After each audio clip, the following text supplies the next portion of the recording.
Bienvenue dans le débat sur un matin d'Éden, l'Afrique, un continent riche, plein de potentialités, mais qui est malade de la mauvaise gouvernance. On parle donc de ses leaders sur le continent.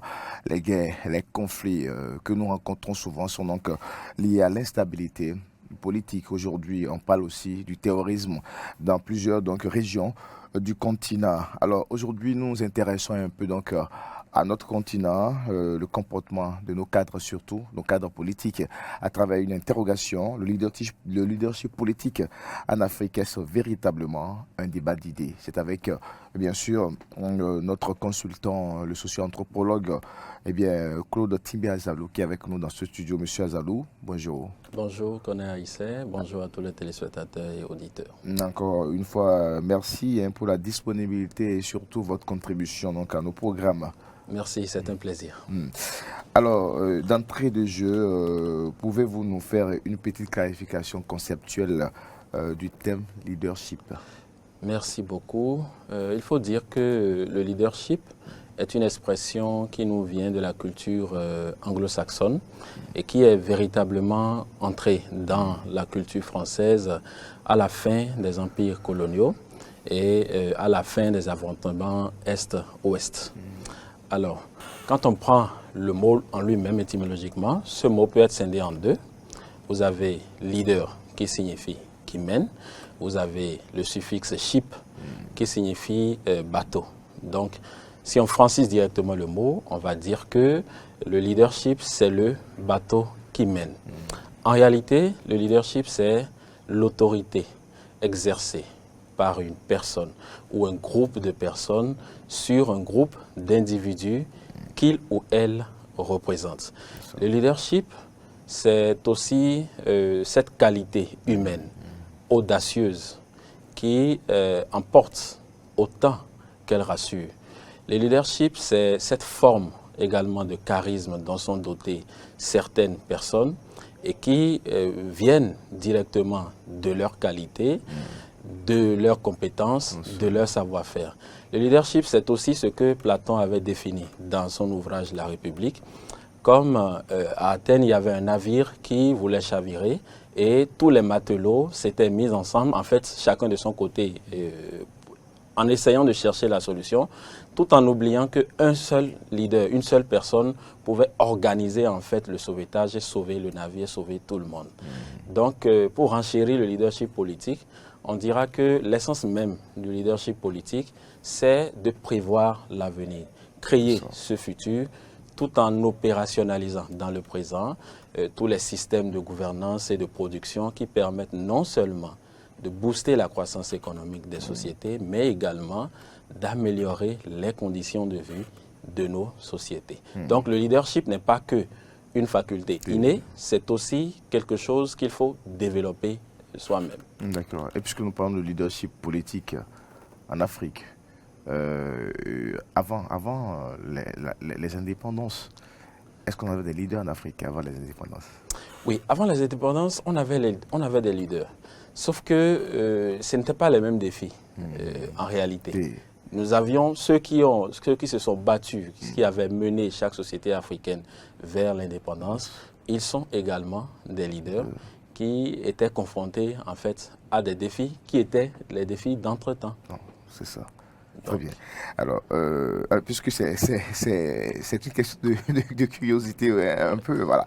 Alors, mais est-ce que selon vous, donc, les défis auxquels les dirigeants africains ont été confrontés dans le passé sont les mêmes qu'aujourd'hui? Non, non, les défis ne sont pas les mêmes. Et déjà, on commençait par en parler tout à l'heure.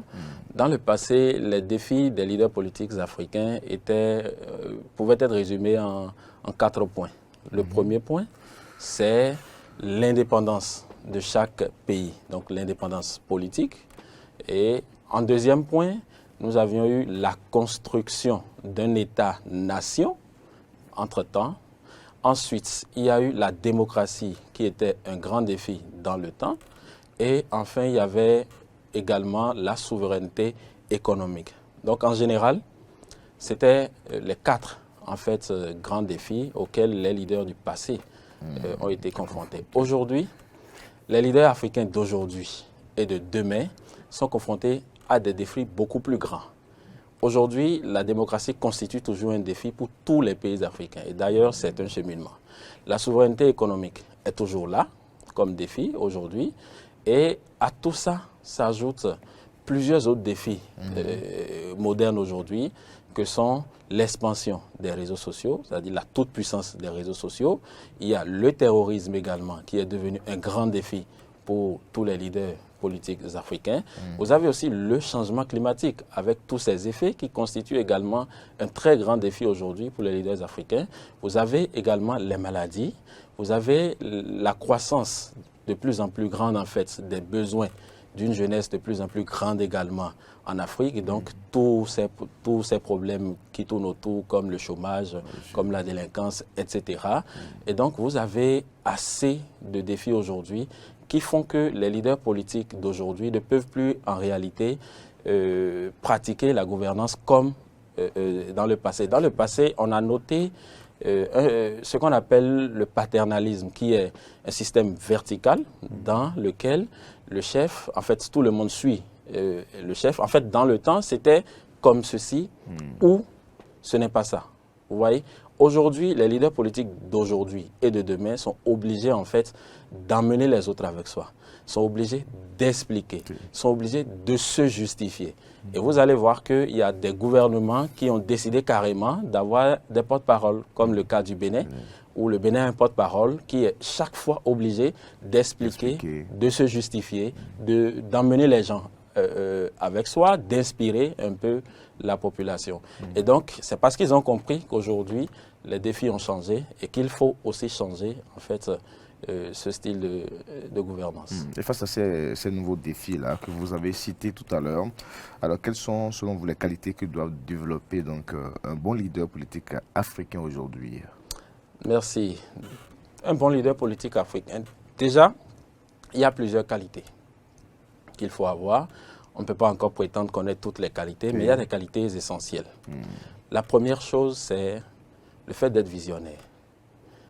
Un leader politique africain doit être un homme de vision. Il doit être visionnaire. Et quand on parle de vision, on ne visionne pas avec les yeux. On visionne avec l'esprit. Tous les grands leaders qu'on connaît, qui ont dirigé par le passé, qu'on parle de Nelson Mandela ou qu'on parle d'un autre leader politique africain qui est presque vénéré aujourd'hui, ils ont tous été en fait des hommes de vision. Quand on prend l'exemple du chef de l'État actuel du Bénin, le président Patrice Talon, il a toujours été un homme de vision et c'est sa vision qu'il a amenée en 2016. Et vous allez voir que c'est un monsieur qui concrétise sa vision par des programmes d'action qui sont concrets et qui lui servent en fait de feuille de route. Donc c'est comme ça en fait que chaque leader politique africain devait fonctionner. La deuxième chose, il faut que le leader politique africain soit intègre. Et quand on parle d'intégrité, on parle d'avoir une probité incorruptible. C'est très important aujourd'hui. Le leader politique africain doit être aussi courageux. Il doit être également empathique envers son peuple, comme l'a dit Platon, comme l'ont dit plusieurs autres philosophes, parce qu'on représente une population et c'est quand on développe cette faculté qu'on appelle empathie, c'est quand on développe cette qualité en réalité qu'on montre au peuple qu'on comprend ce qui se passe et qu'avec la patience, qu'on peut améliorer en fait beaucoup de choses. Le bon leader politique africain aujourd'hui et de demain doit également avoir le sens du devoir et de l'intérêt général. Il doit servir. Et je me souviens de cette phrase du feu général Mathieu Kérékou, ancien président du Bénin, qui disait « Je suis là pour servir et non pour me servir ».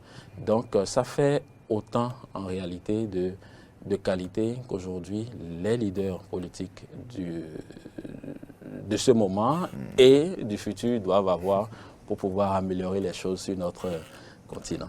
Oui, mais c'est là aussi un autre débat. Quand vous avez cité ces qualités, il doit être empathique envers son peuple, le courageux, il doit être un serviteur et tout. Aujourd'hui, quand nous avons quand même sur le continent des chefs d'État, des leaders politiques qui s'accrochent au pouvoir et qui sont prêts donc à rendre le système infernal. On a des opposants fébriles qui sont toujours à réclamer et puis avec les rapports aussi avec l'Occident, où parfois on a des chefs d'État qui sont obligés de se conformer,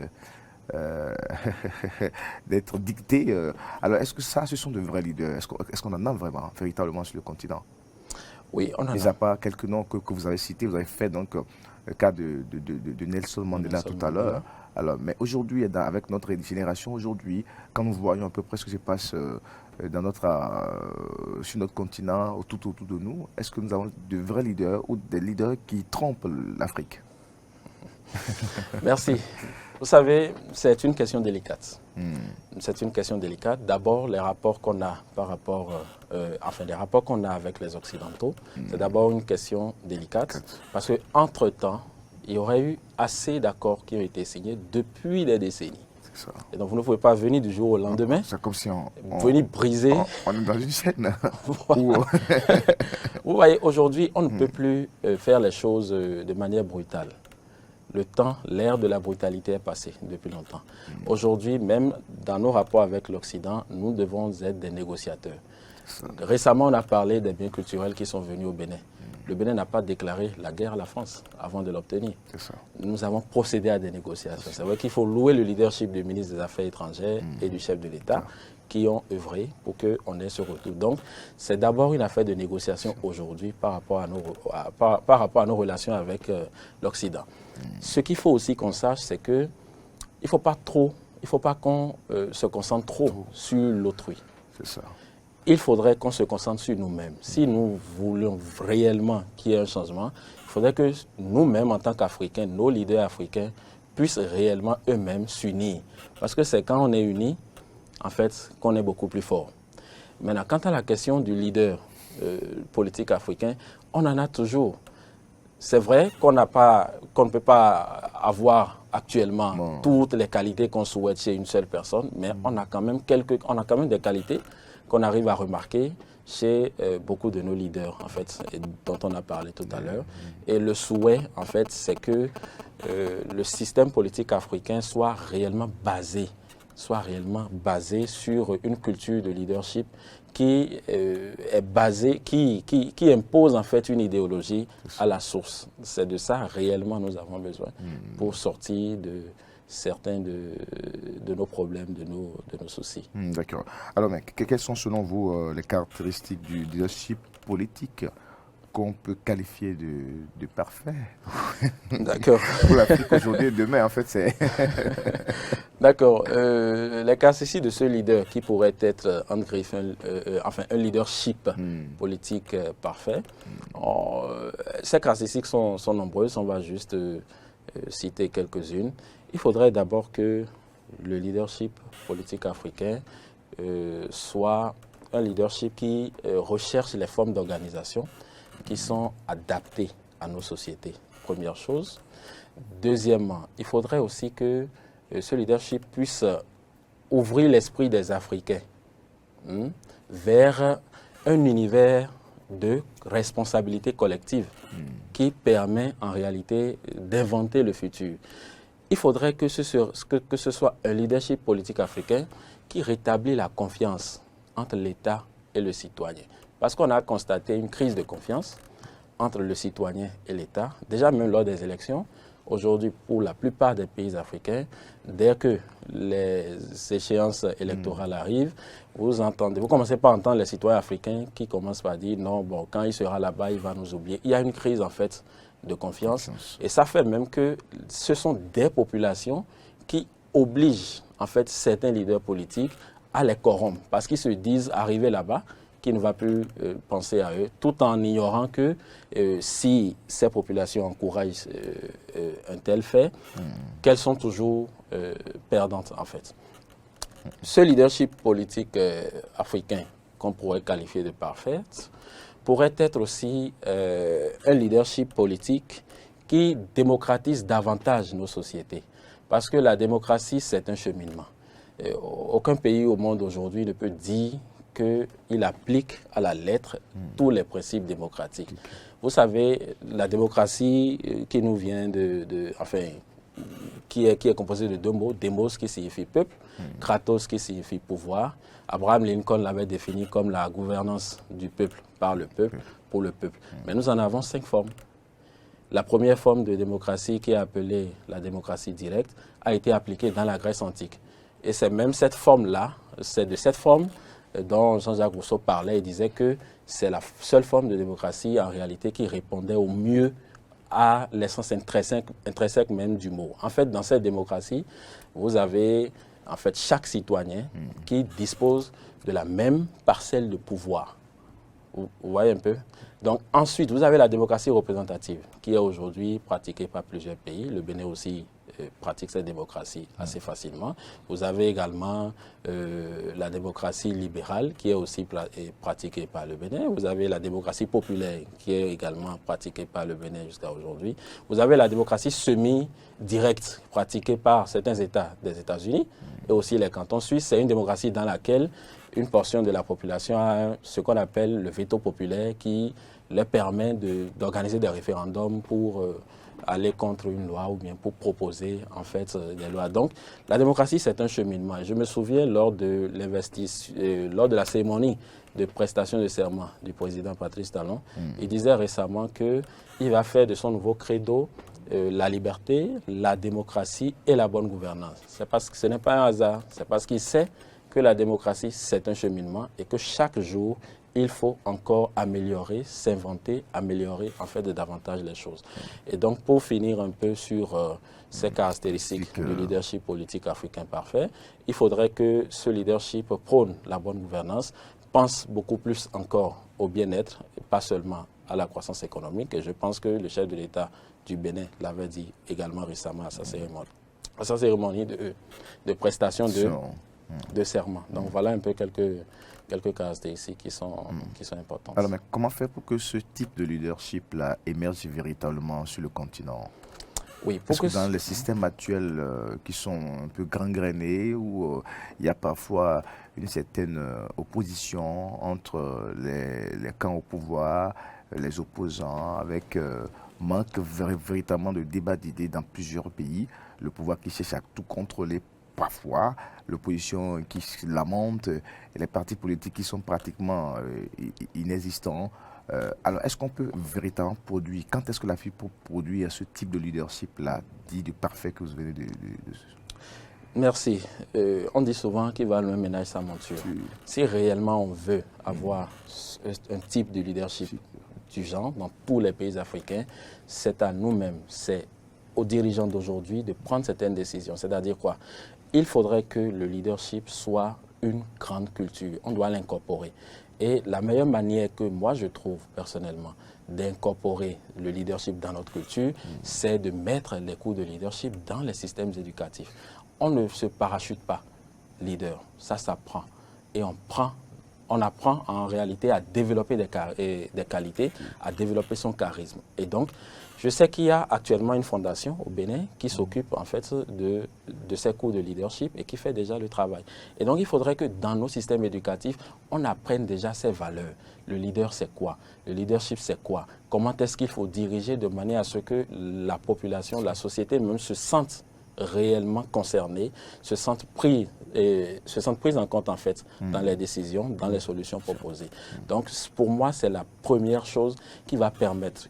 Qu'est-ce que ça va nous donner demain? Ça va nous permettre d'avoir de bons leaders qui se basent sur des idéologies, qui se basent sur des idées. Deuxièmement, ça va permettre aussi à nos populations, parce que tous ceux qui vont apprendre ces cours ne pourront pas forcément être des leaders politiques de haut rang. Les autres qui seront des partis civils ou bien les autres qui seront les populations sauront quels sont les leaders qu'ils pourraient choisir. Cela va éviter quoi? Cela va éviter les tentatives de corruption des populations par rapport aux leaders politiques lors des élections. Cela va éviter également les achats de conscience lors des joutes électorales. Et je pense que si tous les pays africains font ce système et mettent ces cours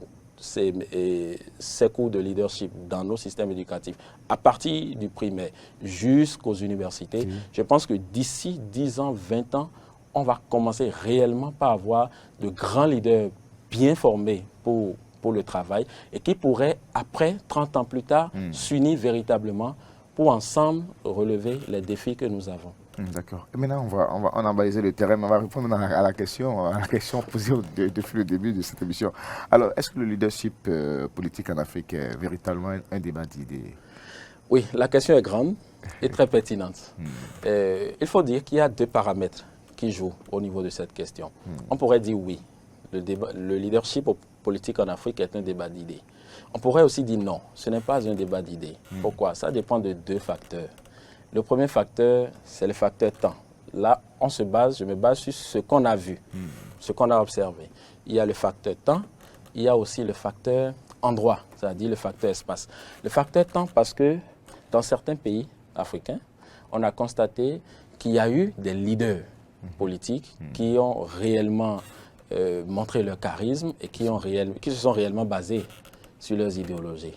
Je prends le cas de l'Afrique du Sud, où nous avons eu un grand leader, Nelson Mandela, dont l'idéologie était « je rêve d'une Afrique du Sud multiraciale dans laquelle les Blancs et les Noirs vivent ensemble et ont les mêmes droits ». Et il disait « j'espère vivre suffisamment longtemps pour réaliser ce rêve ». C'était sa vision. Et quand il a eu l'occasion, même après plusieurs années en prison, quand il a eu l'occasion, il a réellement réalisé. Et quand il a fait, on a vu ce que l'Afrique du Sud est devenue. La réconciliation, la paix, la croissance économique. On a vu tout ce que le monsieur avait fait. Et ça avait même fait qu'entre-temps, l'Afrique du Sud était la première puissance africaine. Ce n'est plus aujourd'hui le cas. Et donc, il a montré toutes ses qualités. C'est à cause de Mandela que la Coupe du monde de football est venue en Afrique du Sud. C'est à cause de Mandela que l'Afrique du Sud a gagné sa première Coupe du monde de rugby. On s'en souvient. L'équipe de l'Afrique du Sud était malmenée en finale contre la Nouvelle-Zélande. Et c'était dans les vestiaires que Nelson Mandela était venu. Et pour les remotiver, il a eu l'idée, en fait, d'amener quelqu'un qui ressemblait à un recruteur international de rugby. J'ai oublié son nom. Il y avait un recruteur qu'il avait voulu emmener et voilà, il s'appelait John Felton, exactement.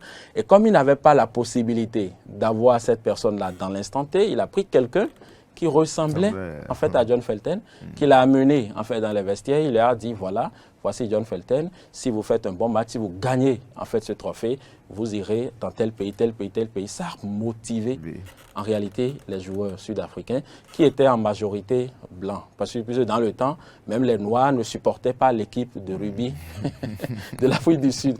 Et donc ce leadership de Nelson Mandela avait permis en fait à l'Afrique du Sud de gagner et de renverser la tendance en deuxième partie. Quand les joueurs sud-africains ont commencé par jouer la deuxième partie, les gens s'étaient étonnés. Après le match, les gens se sont dit, est-ce qu'ils ont été dopés? Parce que les gens n'ont rien compris. En fait, ça a été juste le leadership de l'homme qui a permis en fait à cette équipe de transcender cette difficulté et de gagner. Alors, on pourrait installer des plateaux pendant des semaines, on ne va pas finir de parler de Nelson Mandela. C'est pour dire que après lui, nous n'avons plus en Afrique du Sud, toujours dans le même lieu, un leader aussi inspiré en matière d'idéologie. Au contraire, après, on a entendu des scandales de corruption. Donc c'est pour ça que je dis le leadership politique africain est un débat d'idées par moment. Parce qu'à un moment donné, en Afrique du Sud, par exemple, on a eu un grand leader qui répondait à plusieurs qualités et après, on n'en a plus eu. C'est aussi une question d'idées par endroit. Nous avons l'impression qu'il y a quelques sociétés, il y a quelques pays comme les îles Seychelles, comme le Cap-Vert, comme le Maroc, qui, de succession en succession, arrivent quand même à installer un peu des régimes politiques qui se basent beaucoup plus un peu sur l'idéologie, sur les idées. Et donc, ce qu'on souhaiterait, c'est que cela se généralise en fait sur tous les pays. Et donc, en revanche aussi, il y a certains pays au niveau desquels on remarque qu'au niveau de l'indice, par exemple, de bonne gouvernance, que ces pays n'ont jamais été dans les meilleurs. On profite aussi pour féliciter le Bénin qui, aujourd'hui, avec son leadership actuel, est venu jusqu'à la 13e place, selon les derniers classements de 2020, je pense. Et le Bénin qui a dépassé même des pays comme le Nigeria, comme également le Burkina Faso en matière de bonne gouvernance. Et tout ça, c'est grâce au leader actuel du Bénin qui, quand même, fait des efforts dans son leadership. Alors, Claude Tingbe Azalo, vous êtes socio-anthropologue, vous êtes aussi agronome et bien d'autres qu'on ne va pas citer ici forcément. Alors, en guise de conclusion maintenant, qu'est-ce qu'on peut retenir? Oui, on peut retenir que pour pouvoir faire des leaders politiques africains des hommes d'idées, il faudrait d'abord installer le leadership comme un cours dans tous nos systèmes éducatifs, première chose. Deuxième chose, il faudrait aussi créer des prix, d'accord, symboliques dans chaque pays africain pour féliciter, honorer en fait les dirigeants à divers niveaux qui essayent de faire de la bonne gouvernance. Ce qui se passe aujourd'hui au Bénin, c'est bien, le président décourage tout ce qui est mauvaise gouvernance et tout, mais je pense que son action sera beaucoup plus renforcée si il avait également proposé des prix à l'interne ici, à l'interne, c'est-à-dire au Bénin, qui permettait en fait à chaque dirigeant, que ce soit le chef quartier, le chef d'arrondissement, le maire, ainsi de suite, jusqu'en haut, de savoir que, voilà, si je dirige bien, si je fais preuve de bonne transparence, si je fais preuve de bonne redevabilité, si je fais preuve de bonne gouvernance, je serai à la fin de l'année ou à la fin du semestre décoré. Et ça va faire que les leaders vont beaucoup plus chercher en réalité à s'améliorer, à faire de la bonne gouvernance. Ça va faire aussi que les autres jeunes, les enfants, qui peut-être veulent être des leaders demain, de savoir que, attention, je veux être leader, mais être un bon leader, c'est mieux parce que ici, dans nos pays africains, on valorise en fait ça. Donc c'est cet exemple que chaque pays devrait faire.